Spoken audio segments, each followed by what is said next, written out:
Hi, I'm Rick Brimacombe, and on behalf of the Minneapolis Club and my firm, Brimacombe Capital, welcome to Club E. Our discussion today is navigating consumer currents underway in 2020. We're going to be exploring consumer behavior, spending trends, and the major forces influencing our economy. Before we get to today's speaker, I'm sure you're saying, hey, that's a really loud red coat. What's the story with that? For those of you who have been here before in December, it was actually my grandfather's coat from Austin Country Club. Austin is almost as significant as Augusta, Georgia, and one of our attendees today said, well, hey, is that like Augusta? Yeah, pretty much. Austin, Minnesota, Augusta, kind of like that. It is a holiday coat and one that I remember my grandfather wearing when I was a child. So it's meaningful to me and fun to share with you all. Before we get to today's speaker, Neely Taminga, I'd like to first thank our Club E sponsors. Irish Titan is an e-commerce and strategic digital agency. Darren Lynch is here. Darren is in the far back on the right. And then we have their new marketing manager here sitting next to Darren, also back there. So thank you to Irish Titan for being a longtime sponsor. Boulay CPAs and Business Advisors. I know that I have Ryan Turbies right up here in front. And then we're going to have Scott Johnson, but I don't. Scott is sitting in the very back. Thank you, Scott, for being here. Highland Bank is a local family-owned community bank. Angie Truckee is here someplace, also there in the middle. Angie, thanks for being here and for your support. Winthrop & Weinstein is a general practice law firm. Minnesota Sales Institute works with company leadership and sales team to increase revenue, and Scott Plum is here, kind of deep back in the blue shirt. Thank you, Scott, for being here. And the Network Connect is a catalytic gateway for connecting investors, companies, and service providers, and I do the Network Connect with Dick Summerstead. Thank you for the support of our sponsors. To the extent that you can, please support them. I've worked with all of the businesses and have firsthand experiences that they'll do a good job for you on whatever kind of projects you happen to be working on. These events wouldn't happen without their support, so again, if you could support them, it would be helpful to the Club E community. Please remember to RSVP online, brown paper ticket. It's generally the first Thursday of the month. Helps with the club on getting the RSVPs in on time. clube.com. You can sign up for the newsletter to hear about future events. You can also sign up to participate in the group and to be a part of the business directory. There's a video library there for those of you who don't know. I video the events, and you can go there to see past events, or if you want to get a second pass at all of the wonderful wisdom that Neely's going to share with you. That'll be up in probably about a week. LinkedIn group is Club E-Minneapolis. We have about 2,700 people there if you want to connect with folks on that spot. We also have a meetup group and an email distribution list, which I mentioned, and can get you on that as well. Minneapolis Club, just a plug for them. They have been a sponsor of this since day one. We're now about halfway through our 13th season. They've been a great partner. It's a wonderful spot for me, and it's been good both personally and professionally. So anybody who'd like to learn about the Minneapolis Club and being a member, please let me know. Lessons from the Garage is a video library with 220, 240 titles. I do that with Dick Summerstead as kind of a side project for the Network Connect. So that's also a part of the Club E family. All right, future events. We have next week, which is a week earlier than normal, Club E St. Paul, opening your business to the world. I have Chum Struve in the middle here, black sport coat or dress, which looks very nice, by the way. Chum Struve runs that group, and so if you'd like to learn about doing your business kind of on a more global scale, you get an opportunity to do that next week. Next Thursday, the day after that, December 12th, Club E Maple Grove is talking about new decade, new tools, business tools. We started the Club E Maple Grove group about a handful of months ago. January 9th, we're going to be back here, Club E Minneapolis, on a panel, Selling on Emotion. I have two of those panelists here, Scott Plum, who I introduced earlier as one of the Club Club E sponsors, and then Terry. Where's Terry? So right up here in front. Terry will be joining Scott and two other people on a panel talking about selling on emotion. St. Paul, January, we're going to do EOS 2.0, Rocket Fuel for Your Business. And then I have a family business event here at the end of January 23. Club E and Upsize is doing the Family Business Guide. Okay, so with that as the backstory, gets us to Neely Taminga. Neely and I had a opportunity to meet through the business community a handful of years ago. Always enjoyed interacting with her and Kayla, her partner in Distill. Really liked the work that they were doing at Piper, talked about a variety of consumer-oriented things there, and then have had an opportunity to interact with them a number of times with Distill. Neely, as I mentioned, comes to us with a Wall Street career, having led the consumer research practice at Piper Jaffray, which is where we met. She has helped a number of brands go public, including Wayfair, Restoration Hardware, Ulta, and Express. And she and Kayla have been working together since their Piper days, and they launched Distill in 2017, specializing on working with CEOs and boards on consumer strategies and economic insights. I call Kayla and Neely probably maybe more than they would like. When anything I'm doing has a consumer-facing part of their business, they're always on the short list that I call, so it's a pleasure to have them here. Neely has spoken in the past, both here in Minneapolis and in St. Paul. It's always a pleasure to have her here. We're lucky to have the two of them supporting our group, and so with that, welcome, Neely. Thank you. Thanks, everybody. Thanks, Rick. Is that off? We're good? We're doing okay on the sound levels, guys? Yep? Okay, cool. Thank you.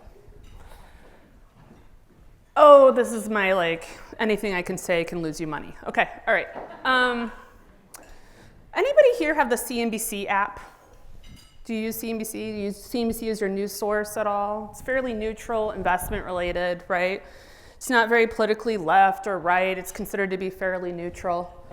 And it's confusing because the business model of journalism has shifted quite a bit. We used to be paid subscribers for newspapers, which led to journalism, and people cared, and now it's about clicks and expediency.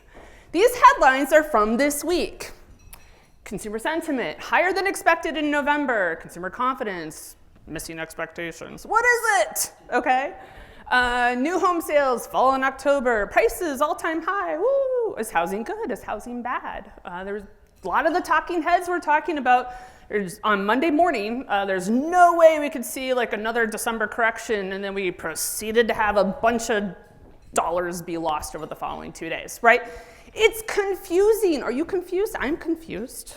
Okay. It's hard to keep up with how the business model has shifted things.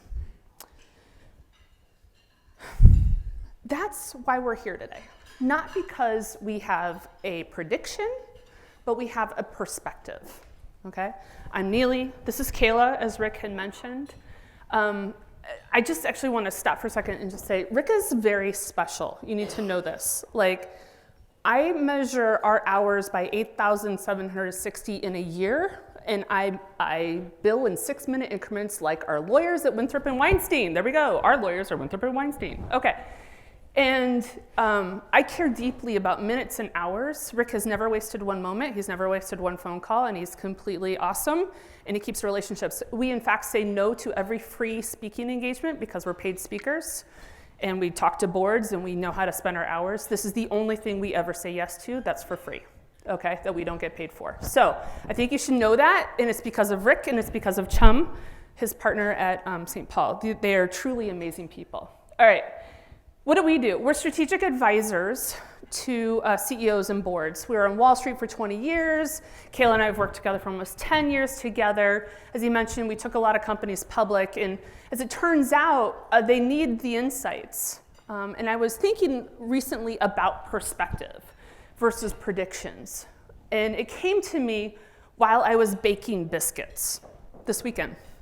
When you are a Wall Street analyst who travels 45 weeks out of the year, Your kid will get canned biscuits. When you're a consultant on the economy, you get to make them from scratch, okay? That's the difference. And this weekend, I was remarking to myself, of course, when an economist bakes, her mind wanders, right? And I was thinking through the 6 ingredients that make up biscuits. And I thought, well, this is interesting. Like, what's the best biscuit recipe? Where do you go? You go to Google, right? So it turns out the Google search results for biscuit recipes amounted to 1.3 million results. Out of total curiosity, I looked for the same for economic forecasts, 1.2 million. It's actually slightly more biscuit returns than economic forecasts. The difference between a good biscuit and a bad biscuit, who could know, right? Is it the classically trained chef who spends 10,000 hours making the perfect biscuit? Or is it the chef-trained food writer who samples from hundreds of kitchens? Who knows? It's all about perspective. The reason why we're confused is because the difference between recipes is the difference between perspectives and experiences. That's what you're getting from us today. Here's where we're going to go. We're going to talk very uncharacteristically for speakers who give opinions. We're going to break it down to what do we know, what do we believe, and what are we looking for? That's the difference between facts, right? Like grounded beliefs, and then unformed conclusions. That's where we're headed today. That's how we're going to talk about the economy. What do we know, what do we believe, and what are we looking for? All right, what do we know? We know the US consumer actually matters to the US economy. This is what we know. This very basic picture shows you what the US economy is as it's stacked up with some key economic indicators. GDP is our overall, call it revenue for lack of a better term, right? Our measurement for our economy.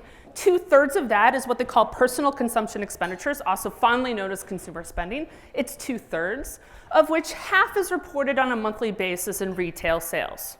Okay, so retail sales is about half of PCE. PCE is 2/3 of GDP. We are a consumer economy. Some economies get to be fishing economies. That'd be fun. I like to fly fish, okay? We are not a fly fishing economy. We're not an oil economy.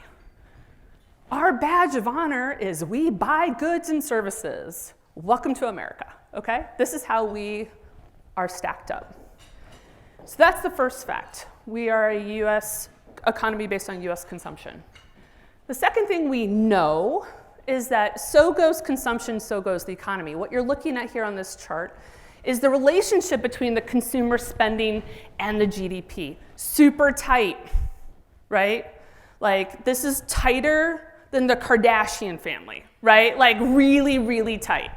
They all go together all the time, right? So that's what you're dealing with. So goes the consumer, so goes the economy. But what drives spending? Fair question. I know someone back here is already asking, like, well, what drives spending? Is it confidence? We had a couple headlines just this week about confidence and sentiment. Confidence and sentiment used to drive the US economy before the recession. Mathematically, it no longer does this side of the recession.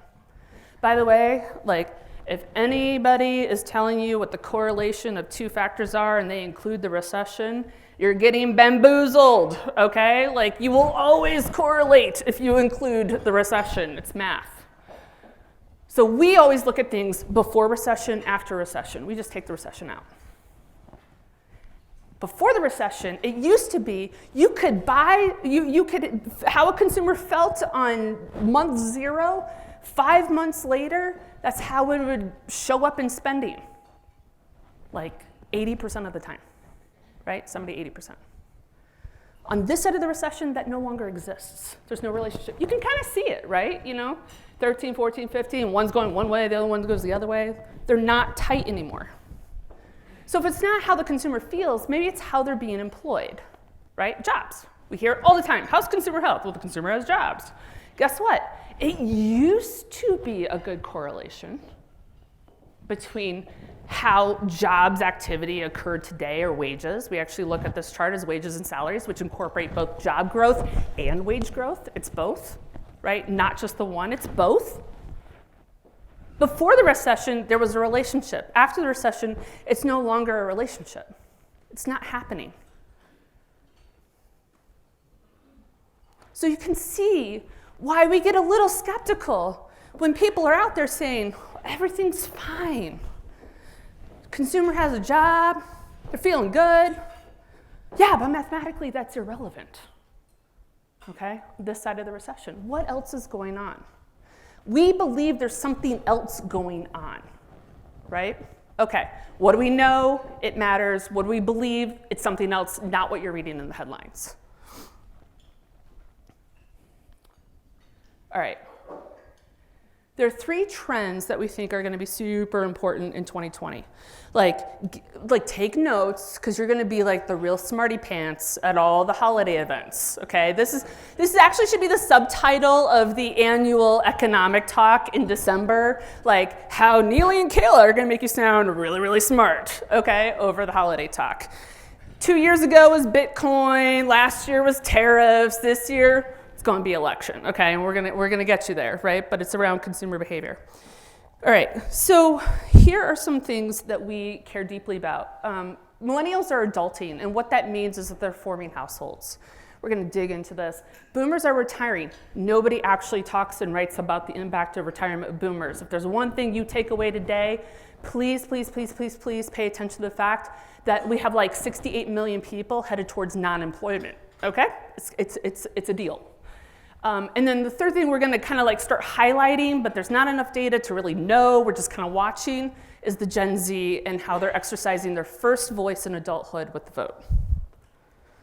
All right, let's provide some context for what we're talking about. What you're looking at is a bimodal distribution of the demographics of the United States, also known as a 2-humped camel. That's how I refer to it, or if I'm teaching my 13-year-old algebra, I would teach them things like this. And what's key about it is at the peak of those 2 tops, you've got 72 million Gen Y, also known as millennials, and you've got 75 million at birth, baby boomers. If you death out some of the people, which in fact, isn't it morbid? We actually look at like medical examiner records to actually figure out what real population is. That's how nerdy we are. It's actually 68 million in current population. But at birth, this is what it was, 72, 75 million. You have 330 million people in the United States. That breaks down to about 150 million households that consume.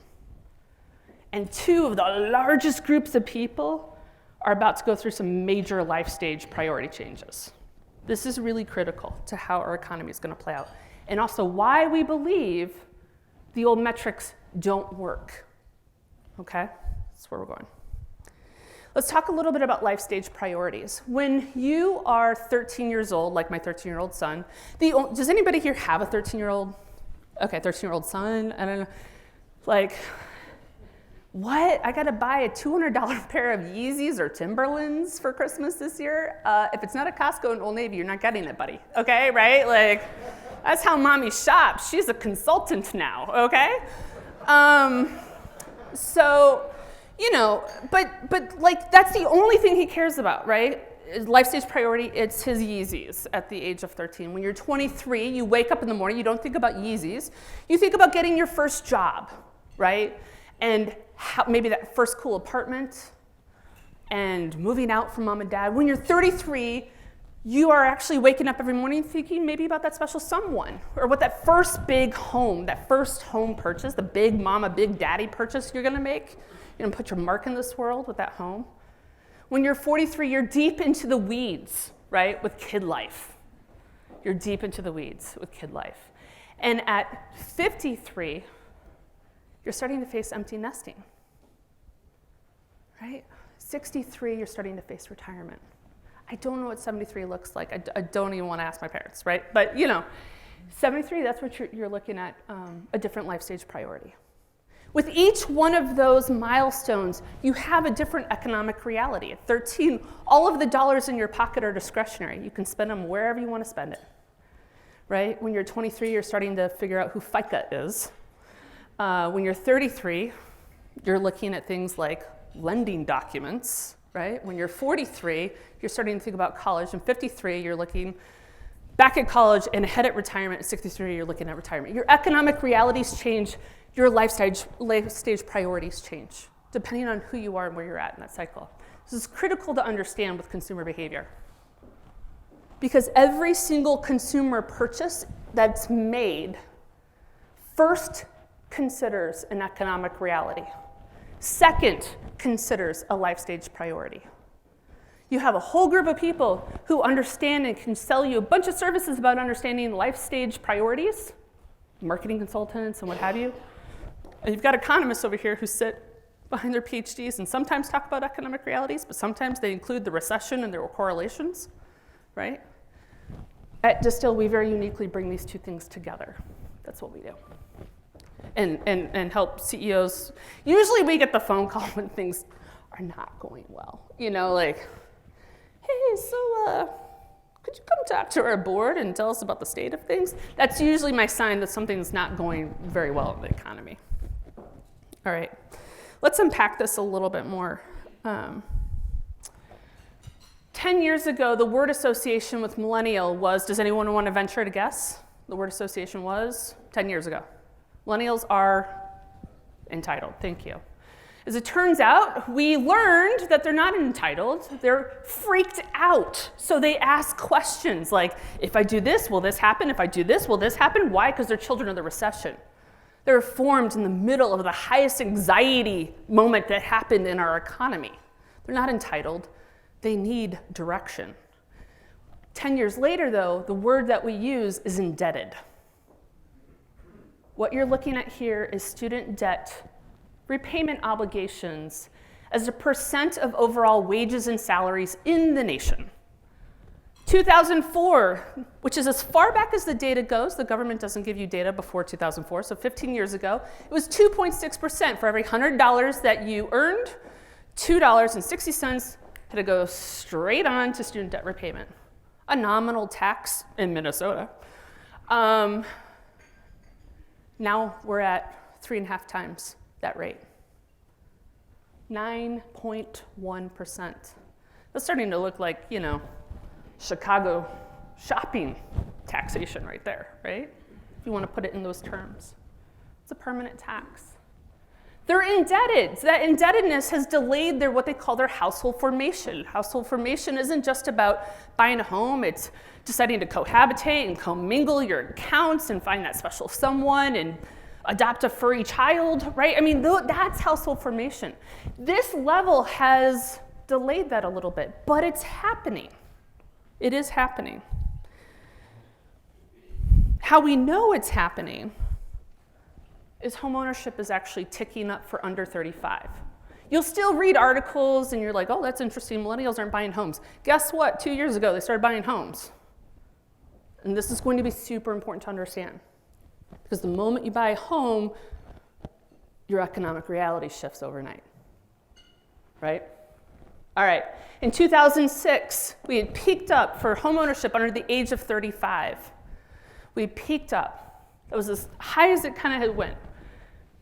And then for a lot of reasons, population, delayed household formation, supply issues in housing inventory, there's just a ton of reasons why. It went on a steady decline for 10 years. Think of how many restaurant concepts have grown substantially from 2006 to now. Right? Just think about it. Think about how many highly discretionary, Instagrammable influencer places have grown substantially while our millennial friends had discretionary dollars. Just think about that, right? But in 2017, in the face of rising home prices and limited inventory, not conditions economists would normally associate with an awesome opportunity for people to start buying, millennials were like, I'm done. I'm buying a house. We're doing this. Okay? and it kept on ticking up in 18. So far, still kind of ticking up. It's happening, people. Anybody here buy their first home recently? I mean, I do see a couple of millennials in this room. All right, ooh, millennial or house, or both? All right, all right. Okay, brave one, talk to me. Here's, and I appreciate you very much. I'm gonna guess that you're at closing. You just tapped all of these, because they electronic signature these things now, right? It's kind of fancy. You tap all these signature, right? 75 times. And the first thing you thought of was, you know what I want to go do? Book a cruise. No? No. It was 12 months ago. No cruises. And you were like, you know what we should do? Go out to eat dinner every single night. We're going to pass our empty kitchen, gorgeous kitchen. I have no idea how to use it, but we're going to pass it. And I'm going to go spend 6 times the amount for a meal that I would be able to pay for at home. No, right? If you or your company think you understand millennial behavior, I got to tell you right now, the moment a millennial buys a home, or anyone, the economic reality shifts immediately and overnight, which means their consumption behavior changes. Okay? This is really important stuff. All right. As it turns out, there might be a little bit of a leading correlation, maybe, to household formation. Maybe. We're working with it. This has never been released before. You guys get to see it first because of Rick Brimacombe and Chum Struve. There you go. All right. We started playing around with the idea of thinking through the lens of the millennial mindset. What do you do first? You find a special someone. Maybe before you find that special someone, you realize you need to upgrade your car, right? You're like, well, maybe I get a Tesla. Maybe he or she's gonna like me better if I have a Tesla, right? So you start upgrading your car. And by the way, you need a car because you can't Uber to work every day. We're not New York people, okay, right? Where there are no subways, I need a car. As it turns out, there's a pretty interesting relationship between vehicle sales per eligible driver and homeownership under 35. We're working on it. Population's still pretty small. But I looked just this morning to make sure I'm not totally crazy. Retail sales, remember that 50% of overall personal consumption expenditures? If you look at the retail sales trends over just the last 3 months, the last kind of fiscal quarter for retailers, everyone's talking about how consumer spending is just strong. It's fine. Auto sales and grocery sales were up 4 I actually wrote this down, you guys. I'm not committed to memory. 4.8%, just auto and grocery.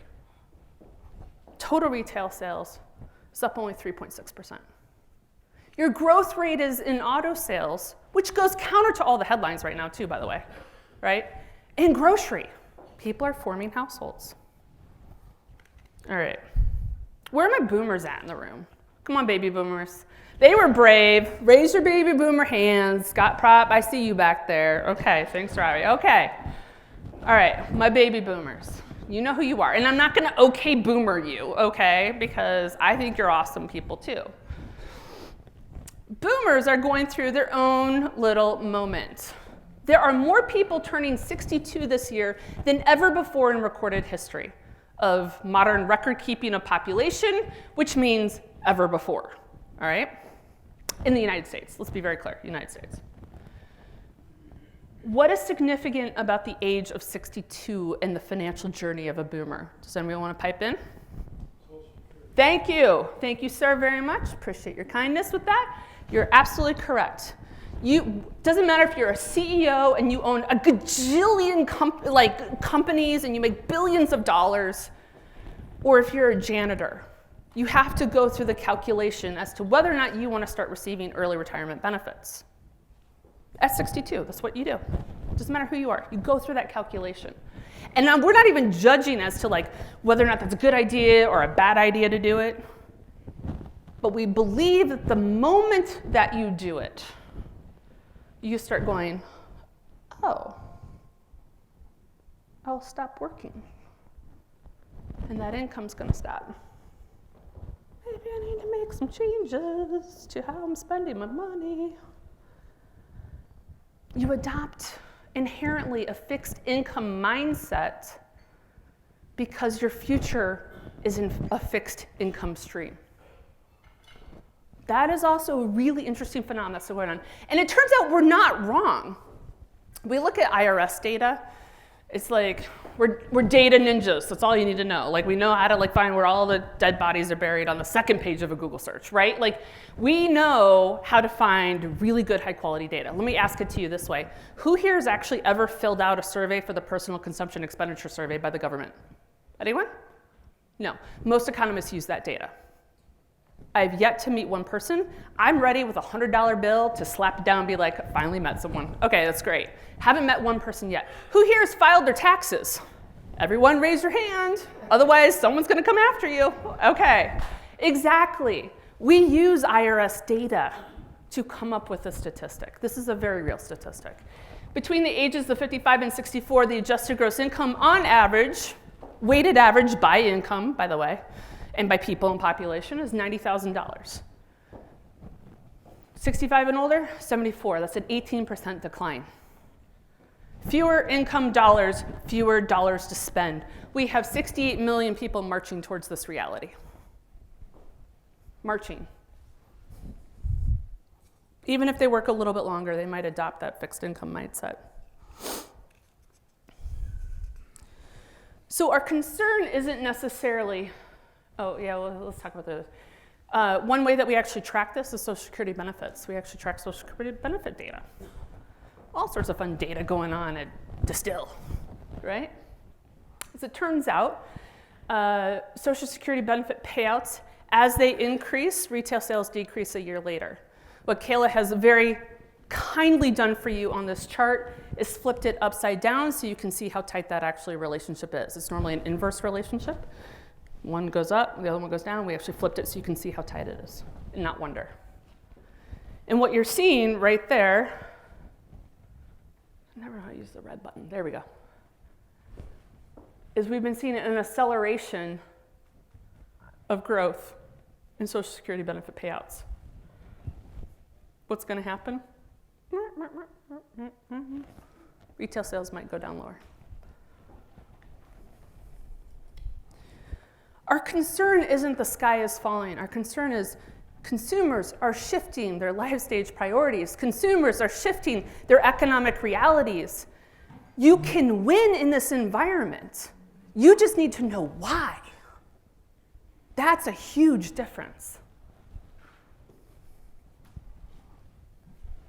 All right. The number one way to fight this is by being assurance to your consumers. Right. This is what, if you're assessing investments or like however you want to use today's message, look for assurance. It's different than confidence. There is a difference between assurance. Assurance is given to someone. Confidence is actually passive in self, right? Let's recast some of the results that we see from well-documented winners right now in consumer behavior. Amazon. Right? Everyone's like, retail's doing poorly and Amazon's doing really well, and it must be because it's just cool to shop on Amazon. Well, like, why is it cool to shop on Amazon? Because you can go there and see all 72 different squirrel socks. Yeah, I actually looked for my dad. He wants like squirrels on his socks for Christmas. I don't know, like 73, I don't know. So, you know, you can go see all of them in the one search. You can be assured that you've seen everything. You can be assured that you're paying the best price. You can be assured, and best price, by the way, is not always lowest price, right? You can be assured that when it's going to deliver and show up, so it'll actually be underneath the tree. We do trees. Or think about Home Depot. I love shopping the Home Depot now that we have a mobile app, right? Like, oh, there's 146 different packing boxes in aisle A6. I know exactly where to go. I don't need to look like an idiot in Home Depot. Trip assurance. I know when I get in my car, it's going to be there. No one ever gets in their car and wonders what they're going to buy that day. That's actually what you used to do.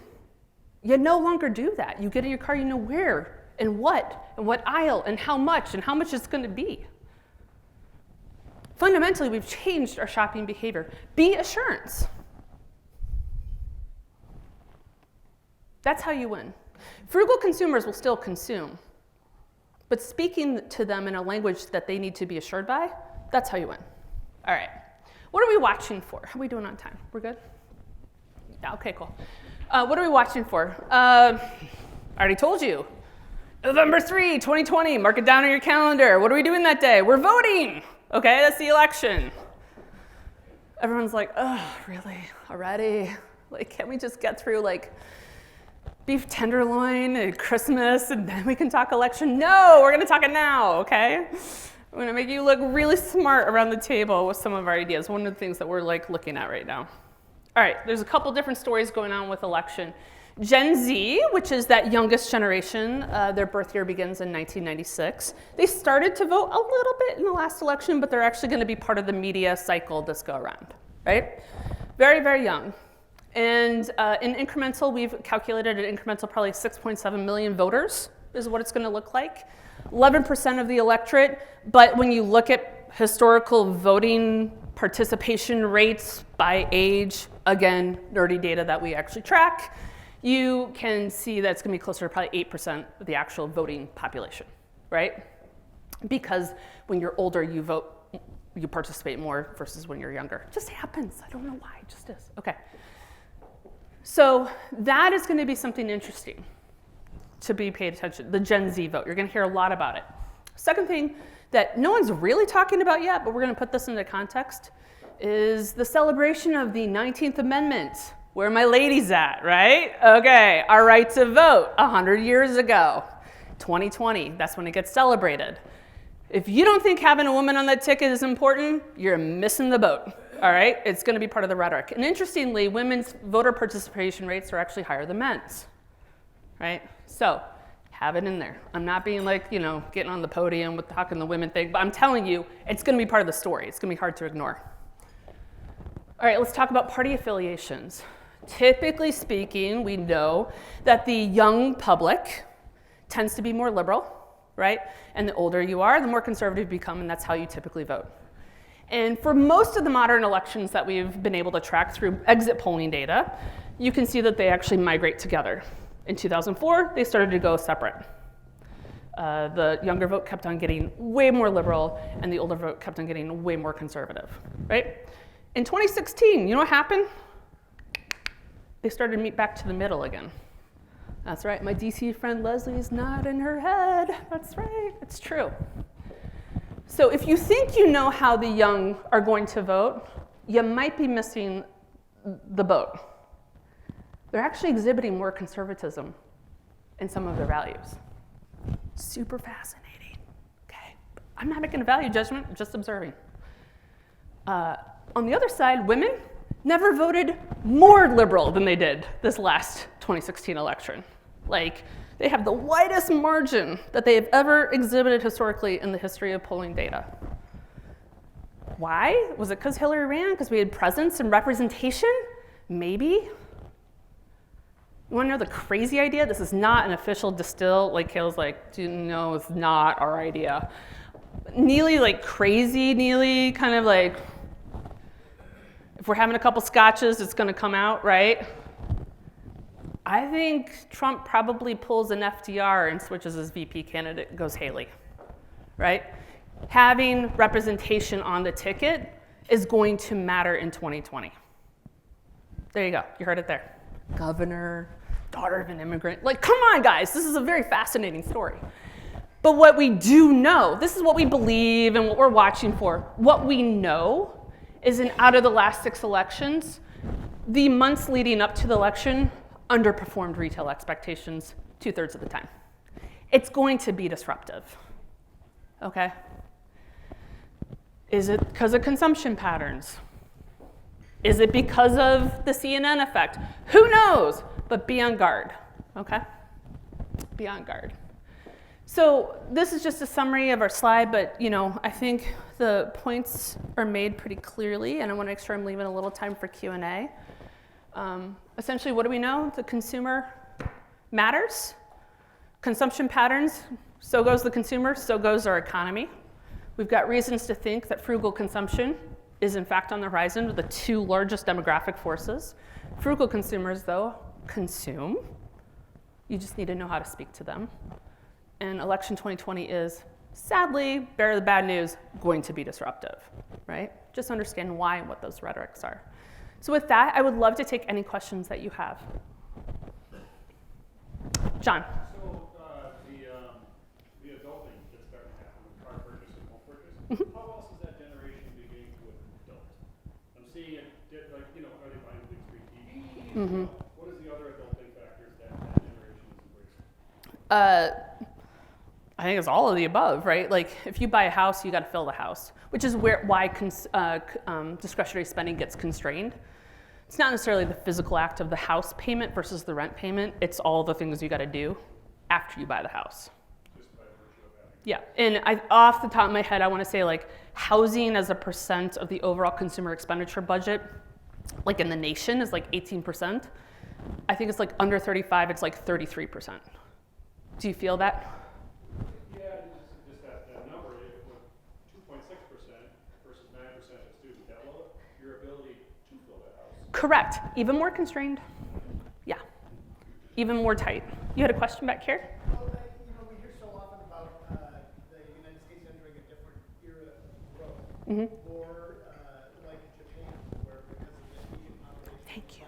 Yes. the demographics, we're just going to enter a period of GDP growth that's extraordinarily low and bumping above and below zero. Is that what you're kind of reading? 535 members of Congress, 100 of them sit in the committees of which Chair Powell actually speaks to.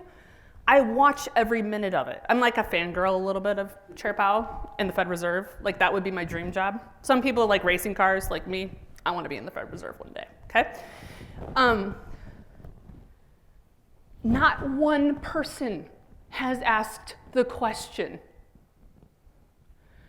how does a retiring public affect our economy?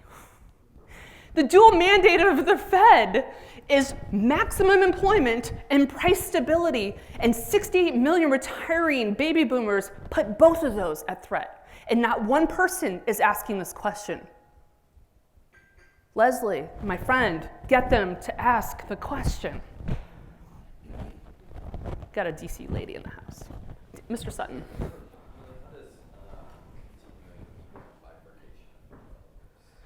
You mean like disparity of wealth effect, et cetera? It's such a good question. That is actually where the Fed has been putting some of their attention. If you look at the varying different, like if we cut all the demographics by, not by just gender, but also by ethnicity, you would see that we're doing a lot better in terms of we've had some of the lowest unemployment rates among our Black Americans in our nation, which is actually really encouraging. Some of the work that is being done around, I'm forgetting the term off the top of my head, but kind of lending practices to kind of help infuse kind of new businesses and what have you is actually paying off, which is great. So as much as there are economists that absolutely can come up with statistics that'll tell you we've never been further than we are before, all the little micro data is actually saying that we're doing a little bit better. So I don't know who they have in the top end. I mean, but it's a fair question. It's a good question. Hey, Jordan. I was interested in the chart that showed sort of the homeownership going on along car ownership. Oh, yeah. Okay. Yep. And then also your comment that the bulk of the rise in consumer spending can be attributed to groceries and cars. What came to mind is this. I've been interested in the story that the Wall Street Journal's been tracking about auto financing being almost extortionist. So I'm interested in your opinion how, if in fact cars are being financed beyond their useful life for this under 35 group, what's your perspective on that being maybe a mitigating enthusiasm, or your perspective on what that does to dilute maybe enthusiasm of consumer spending? So that car seems to be a compromised asset, loses value, as we know. Yep. And they're being financed well beyond its useful life in that population. Yeah, it's such a good question. I've not studied it. That, we study a lot of things, like that retirement piece. We studied, the retirement piece for 2 straight months. And like in our world, it's like dog years, it's like 14 months. We can get 14 months of work done, normal people, in 2 months, okay? So haven't studied, like this is a fairly new thing. So we're in consideration, absolutely, reading the same articles, understand what's going on with the delinquency rates of auto lending and what's broadly going on with concerns around corporate debt structures, et cetera. That would probably just make me even more concerned and more of a chicken little a little bit. So maybe I just because I'm inherently an optimistic person, maybe this is like a Pandora's box I don't want to look into, right? Because I'm afraid of what I'm going to find. But it is further potentially going to constrain consumer spending. Absolutely. Borrowers, a debt is a debt, but you're not going to be able to show for it if your useful life is something. But let's be very clear. If jobs or confidence were to plummet, spending would plummet. Correlations be damned, right? I mean, it would absolutely plummet. Job sustainability is important to making sure that treadmill of spend keeps on going. So it would require probably some sort of disruption on the job side at that millennial end to cause more of that concern. That's what we'd be watching for. Right over here?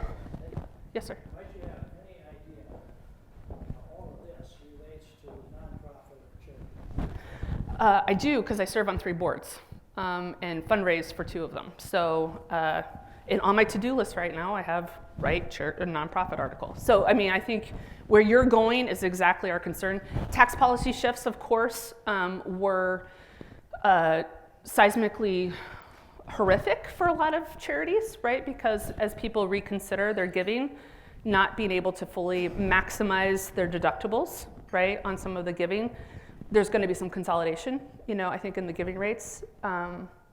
So I am a little concerned about what happens to nonprofits in all of this. The good news is millennials by nature are actually they care. They actually care. And I think they're really smart. And I think they'll figure out donor advised funds and other kind of instruments to kind of get around. Yeah, it's a fair question. How does what's happening in the world affect your numbers?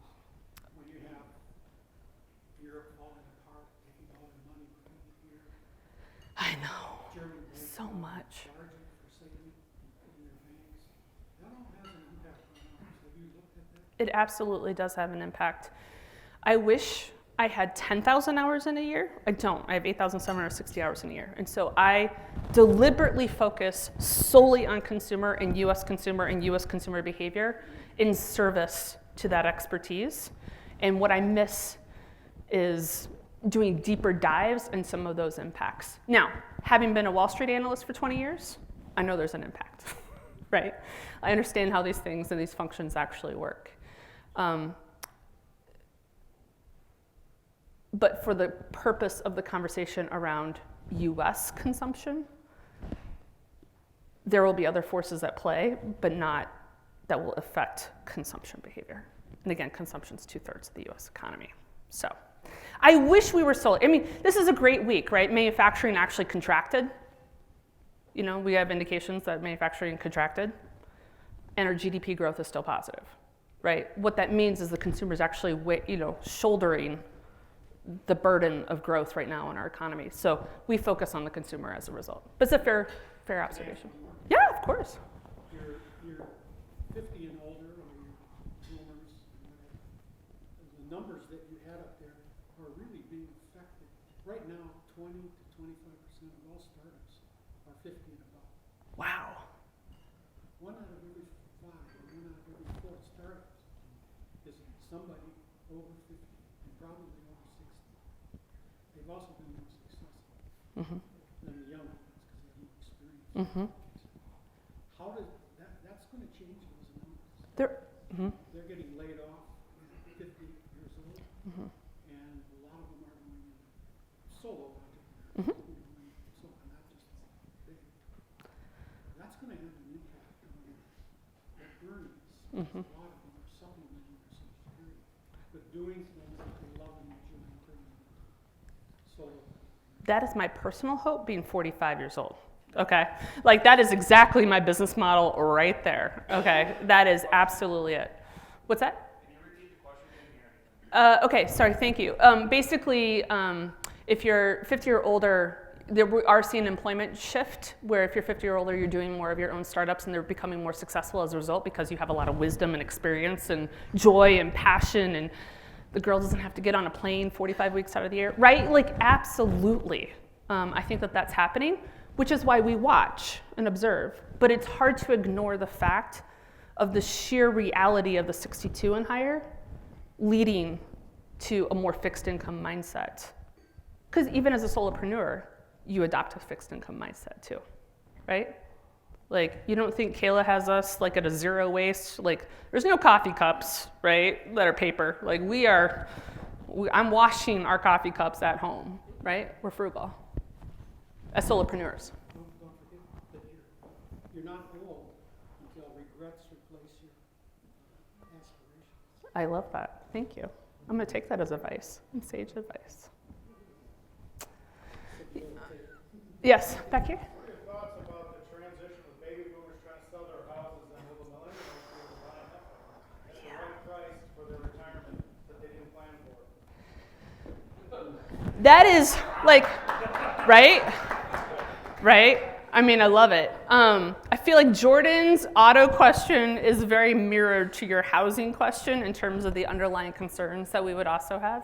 And I see it in my own parents, right? Like, they're not going in from their home anytime soon. They're going to age in the home for a while. So it's a very fair question and observation. I don't know. What I've been reading the same articles that everybody else has been reading out of the journal, et cetera, right?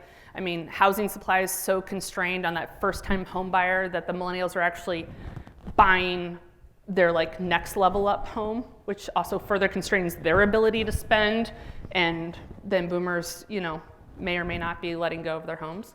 Or the other thing that we're looking into is how much of getting your name on the list of the local assisted living or active living community do you actually need to have that home on your balance sheet in order to qualify to get into those active communities?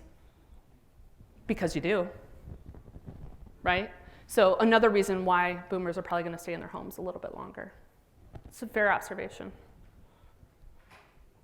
All right, I think we're at time. Is that right? Or One last question, anybody has it? No? All right, so again, we have a room as long as you all will stay with us, and thank you very much. That was very good. Thank you. yeah, thank you. Thank you. Thank you. Thank you.